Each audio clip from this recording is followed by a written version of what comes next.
welcome to The Problem Was Me. I'm your host, Tom Gagliano. I'm a best-selling author, family dynamics expert, and social worker. And we'll be discussing childhood messages and their impact on addiction, the intimacy we have or don't have, our parenting skills, the careers we choose, even the roles we're set up to play in life. Do you put other people's needs ahead of your own? Do you have a hard time sharing your feelings? Do you feel invisible? Do you have a hard time saying no to others? Do you have an inner voice screaming for help, but yet you're so afraid of allowing others to hear this voice? Well, you've come to the right show. I'll be touching upon these issues and much more from my personal and professional experiences to help you end the negative self-talk and take your life to a new level. The Problem Was Me starts now. Hello, everyone. Welcome to The Problem Was Me with your host, me, Tom Gagliano. So I hope by listening to these podcasts, you could take some nuggets of wisdom out that can help you enrich your life. Remember, you don't have to agree with everything I say. Take what you can that you can use, leave the rest right here. So I teach a methodology based on overcoming my own shortcomings and experiences I've learned in helping individuals, couples, and parents build healthier relationships with themselves and others. Never forget, the most important relationship you have is the one with yourself. You are the common denominator in all your other relationships. So we're all affected by childhood messages, but do we realize how those messages affect us in our adult life?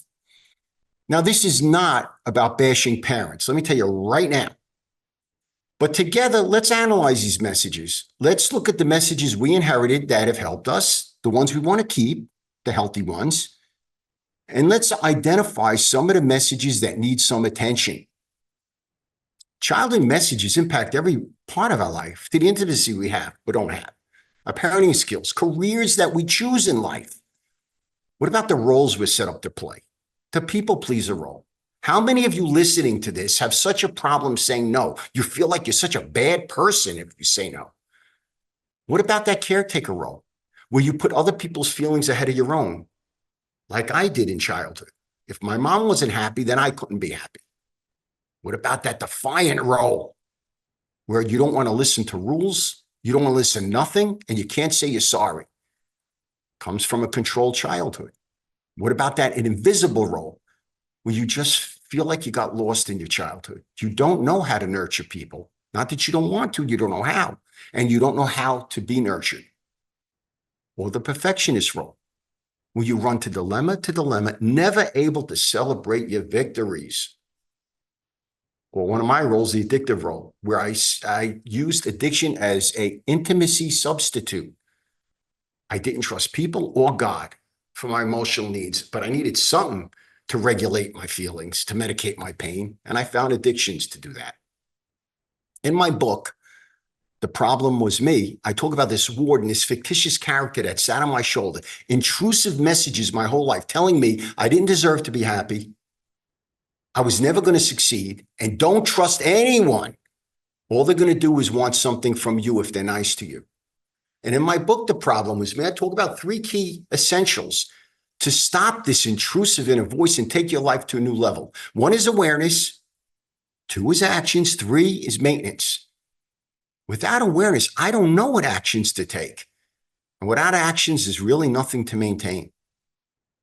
If I'm going to the doctor and my shoulder's the problem and he's working on my foot, I ain't getting anywhere.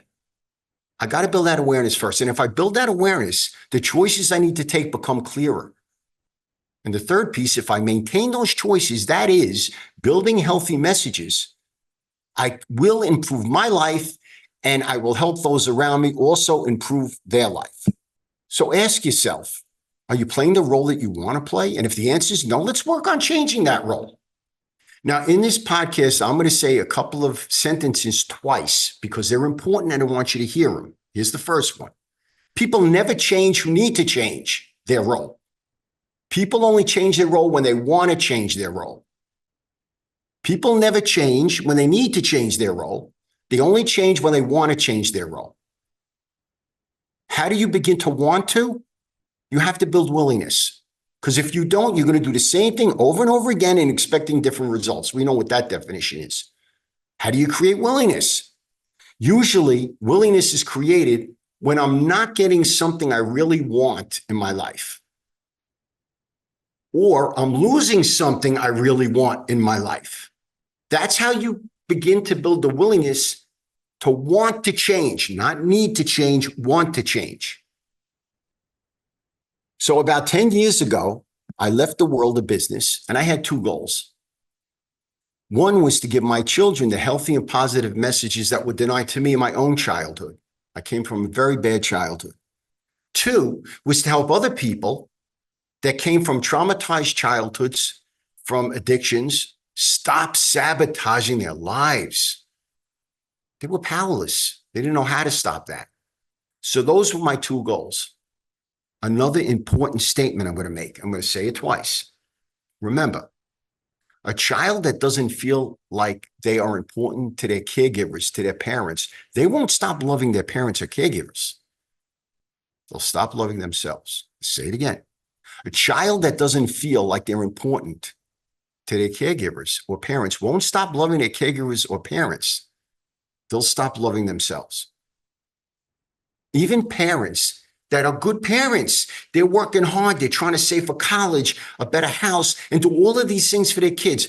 I warn you that your children may not see it through your lenses. Children are egocentric. I learned this in my master's degree in Rutgers. They only see how things affect them. They don't look at what my parents are doing for the future.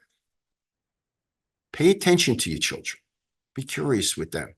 What was the best part of your day? What was the worst part of your day? Very important. So life could look like a jigsaw puzzle, right? We got pieces scattered all over. We don't know how they all fit. Well, let me tell you something. When a client comes to me and I go over their childhood messages and their experiences and the intrusive voices that come from those messages, believe me when I tell you those pieces fit quite clearly, because our childhood messages unleash a tsunami of thoughts, ideas, messages, voices throughout our lives. We may manipulate the truth of them, we may deny them, but they're going to show up, especially when we get fearful in our adult life. We'll go back to those self-surviving mechanisms we did as a child. Shut down, run away, rage with anger. We'll go back to all of these self-survival methods that in childhood kept us safe. So we can't deny the existence of these messages. They're very powerful. So I'm going to take some time now, and I want to go back over who I was, who I became, and how I've helped other people bring their life to a better level. Silence all of that crap that they learned throughout their lives, telling them they weren't good enough, telling them they wouldn't succeed. Even in business, I consult with a lot of people in business to stop that negative messaging that makes them procrastinate, makes them stop. So let's time travel a little bit with me, please. So I grew up in a tough childhood. My dad was an alcoholic, a gambler, and a womanizer. And when he came home drunk, he was going to hurt someone. First, my mother, either physically or verbally. Oh, he's terrible with his verbal messaging. And then me. I was the caretaker, parentified, came to my mother's rescue and caught a lot of beatings. And one day he caught me good. He got me with a good left hook, and I couldn't move my jaw. I was about 11 years old. And he came to my room afterwards and he said, please, don't stop loving me. Please forgive me. And I want you to forget everything that happened tonight. And like a good son, I said, I will, Dad. I will. You think I forgot about that? You think that doesn't show up in my adult life? Now, my mother also used to take me to hotels. She used to knock on the hotel door when my father was with another woman. She'd go hide. Father or the woman would open the door, see me, and fireworks would start. Just once, I wanted somebody to say, hey, Tom, how you feeling? This has got to be tough for you. Just once. Now, I went to a Catholic school that was no better. I was physically touched inappropriately a few times by a religious person. But here's what was even worse. This Catholic school used to call somebody to the office, elementary school. They used to go to the office, the kid, they used to shut the door, put the intercom on so the whole school could hear, and they beat the kid with a paddle so the whole school could hear it. And I remember one day, it was about the 5th grade, they called the student in front of me down to the office, and just a puddle of urine went right down the aisle. She was terrified. Ironically, her mom was just picking her up to go to the doctor. But back then, if you went home and said to if I went home anyway and said to my mom what happened and my dad, they'd say, what did you do to cause that? So I learned a safety piece, very important here. A message is shut up, shut down, and don't talk about your feelings. I carried that right into my adult life, and boy, it did not help me at all. So as I got older, I went to 4 different high schools in 4 different years. My father and mother, here's a Guinness Book of World Records, they were divorced from each other 3 times. We didn't even know if they were married or not. You know what saved me when I went to these high schools? What saved me was that I was very good in sports. And because of that, I was very popular. But I went out of line a little. I want to go back a little bit. I eliminated people and God from my life. I needed something as a higher power, and I choose money.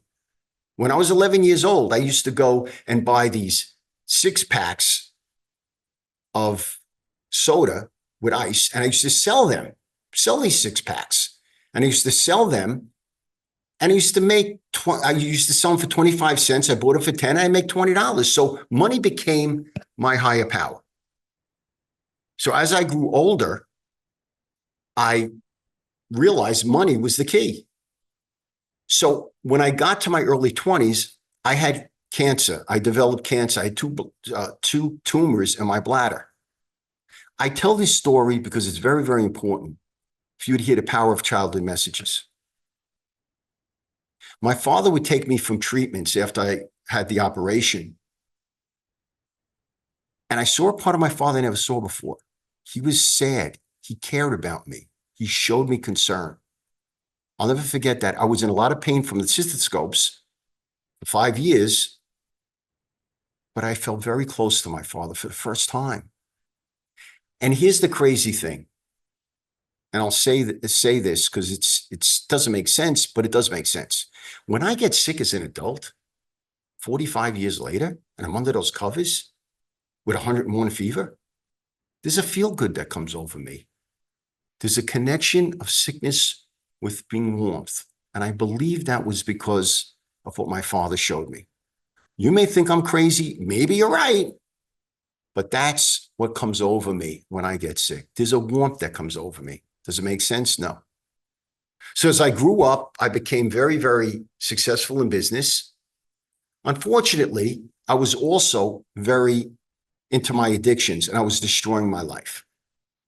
I made a fortune, and I was losing fortunes. And my wife left me. And I realized I wasn't in control of my addictions. They were in control of me. I was going from addiction to addiction, switching seats on the Titanic, thinking things were better. So I had a choice. Either the world was going to change, I was going to change the world, or the world was going to change me. Easy to change me because my wife and kids left me. We're going to take a break now. Hope you come back as we begin. Recovery continues.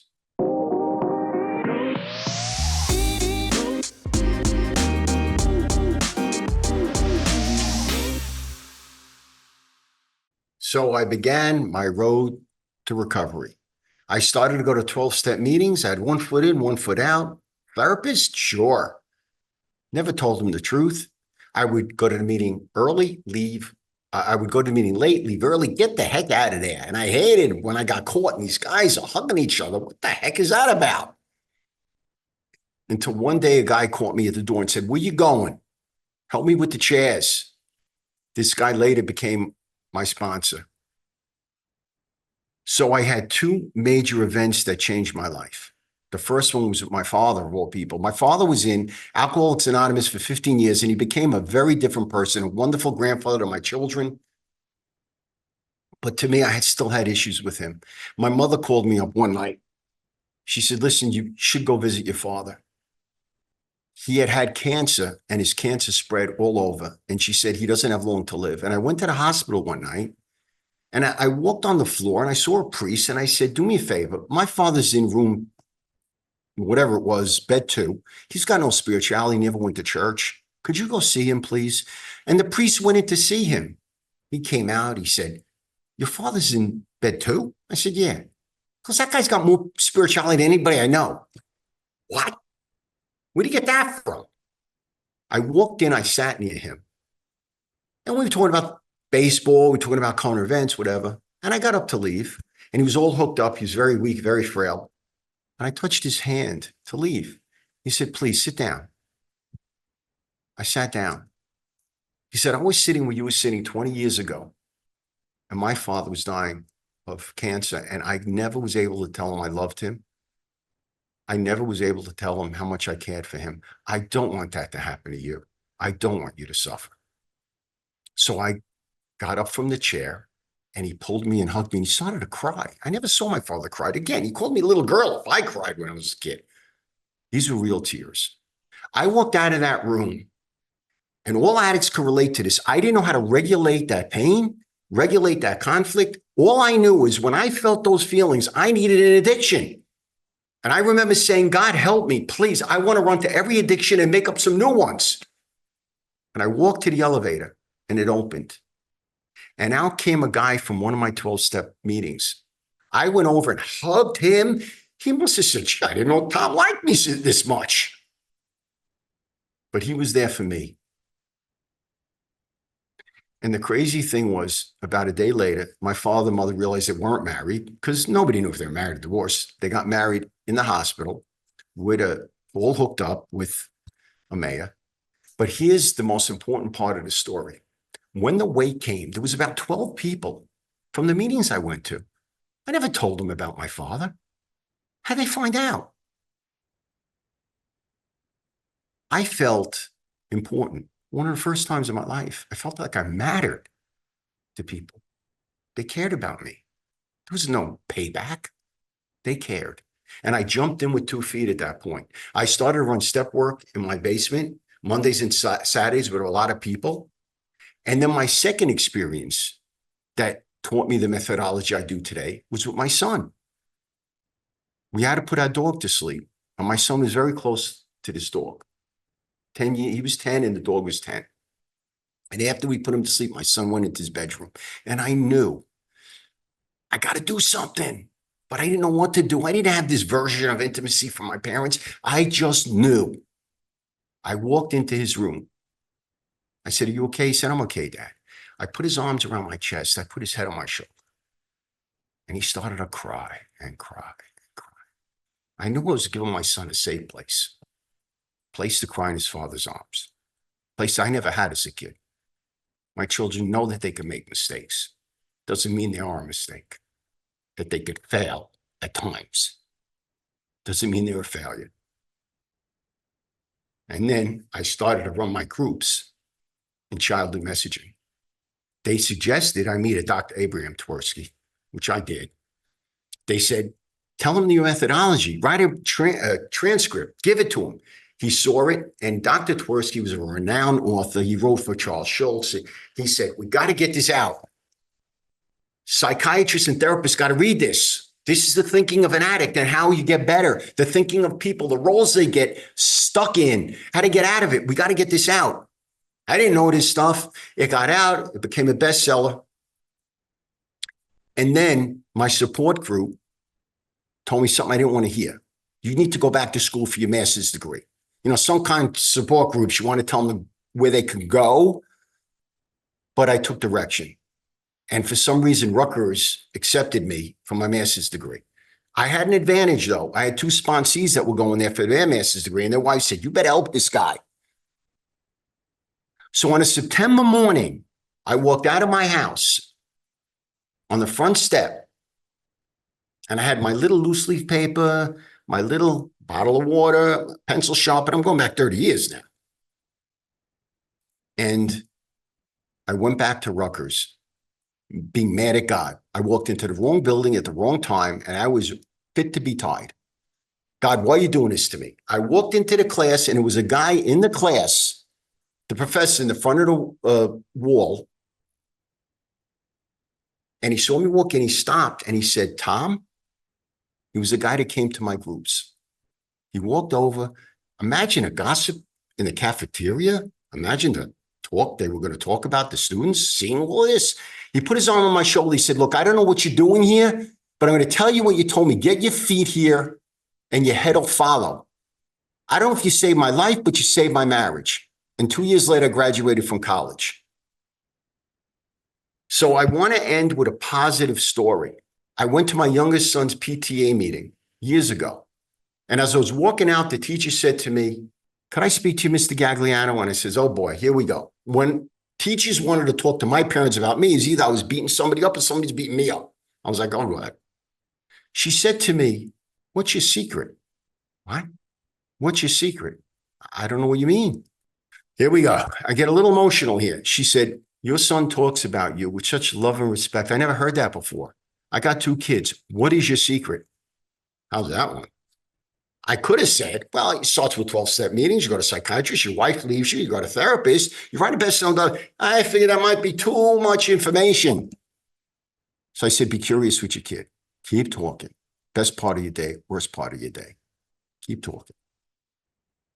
Build that relationship with your children. So in the next podcast, we're going to talk about parenting, how to give our children the positive and healthy messages that might have been denied to us. I'm going to give poll questions out there. Take a peek at that question. See where you rate on those questions.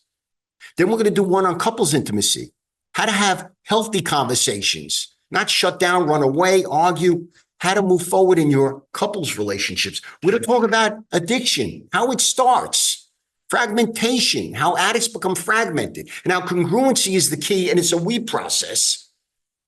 But you got to start to trust people, which is the toughest thing for addicts, because you want to not only stop your addiction, but you want to stay stopped. We'll talk about infidelity, digital infidelity, physical infidelity. How do you work through that? My God, that's so painful.